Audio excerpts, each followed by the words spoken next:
Right కంది Srinivasa Reddy camp కార్యాలయంలో 78వ స్వాతంత్ర్య దినోత్సవ సంబరాలు ఘనంగా జరిగాయి. పెద్ద సంఖ్యలో హాజరైన కాంగ్రెస్ పార్టీ శ్రేణులు కాంగ్రెస్ పార్టీ అసెంబ్లీ ఇన్ఛార్జ్ కంది శ్రీనివాసరెడ్డి జాతీయ పతాకాన్ని ఆవిష్కరించారు. త్రివర్ణ పతాకానికి వందనం సమర్పించి జాతీయ గీతాన్ని ఆలపించారు. కార్యక్రమంలో కాంగ్రెస్ పార్టీ ముఖ్య నాయకులు కార్యకర్తలతో పాటు కర్ణాటక నుంచి వచ్చిన రాజీవ్ సద్భావన యాత్రికులు పాల్గొన్నారు. ఎందరో మహనీయులు, సమరయోధులు, త్యాగధనుల పుణ్యఫలం ఈనాడు మనం అనుభవిస్తున్న స్వాతంత్ర్యమన్నారు. దేశ స్వేచ్ఛ స్వాతంత్ర్యం కోసం తమ ప్రాణాలు సైతం ఫలంగా పెట్టిన అమరవీరులను స్మరించుకోవడం మన కర్తవ్యమన్నారు కంది శ్రీనివాసరెడ్డి. జిల్లా ప్రజలందరికీ ఆయన స్వాతంత్ర్య దినోత్సవ శుభాకాంక్షలు తెలిపారు. అనంతరం రాజీవ్ సద్భావన యాత్రికులకు సంఘీభావంగా కాంగ్రెస్ పార్టీ శ్రేణులతో కలిసి రాజీవ్ జ్యోతితో ఫ్లేమ్ మార్చ్ నిర్వహించారు.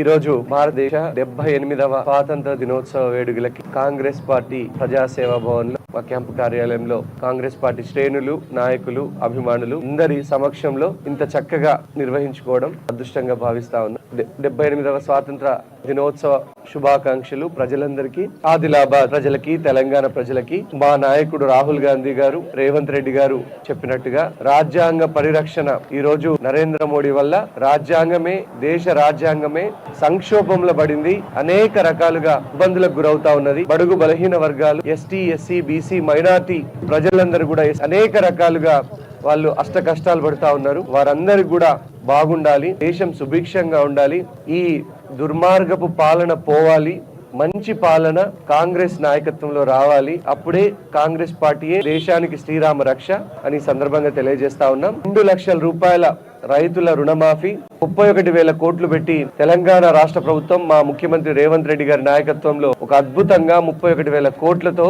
రైతుల రుణాలు మాఫీ చేస్తా ఉన్నది. ఈ రోజు గత నెల రోజుల కిందట ప్రారంభమైన ఈ స్కీము ఈ రోజుతో 31,000 కోట్ల రుణాలని మాఫీ చేస్తూ ప్రజలందరికీ దగ్గరైంది. దేశంలోనే చరిత్రలో సువర్ణాక్షరాలతో లిఖించబడ్డ రోజు ఈ రోజు తెలంగాణ ప్రజల రైతులందరికీ కూడా నిజమైనటువంటి స్వాతంత్రం వచ్చినటువంటి రోజు. ఇవన్నిటిని దృష్టిలో పెట్టుకొని ప్రజలందరినీ కూడా ఆశీర్వదించమని కోరుతా ఉన్నాం. ప్రజలందరికీ కూడా 78వ స్వాతంత్ర దినోత్సవ శుభాకాంక్షలు.